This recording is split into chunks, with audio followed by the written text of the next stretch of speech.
And also, see if we can't find a way to shorten campaigns. I think that's one reason why people don't vote. They're tired of it. You've got the negativity. It goes on forever.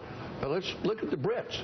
I mean, let's have some sort of shorter election cycle. Can either of you think of any other position in the United States, private or public, where you run, in your case, you run for office indicating you're going to have your hands on the tools of power, you're going to do this, you're going to do that, and you work 3 days a week?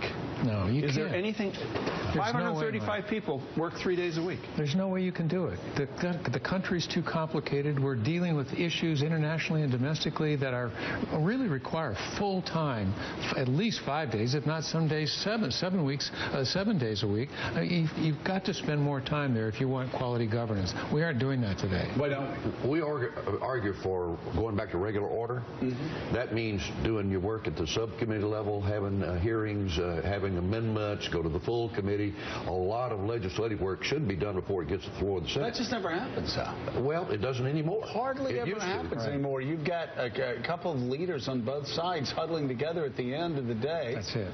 And putting together an omnibus package. But Paul Ryan, how do you fix it? Paul Ryan is saying the right thing. Look, we're going to get away from top-down leadership in the Congress. We're going to let it come up from the bottom more. I'm going to work with the committee chairman and the members on both sides. But they've got to be legislators more and politicians less, and that's going to take congressional reform, electoral reform, and a call to service. How frustrating is it for you guys to see somebody get elected to the United States Senate, which at least when we were all growing up, that's about as big of a position as guys from our background could ever aspire to. It was extraordinary. They were held in great esteem.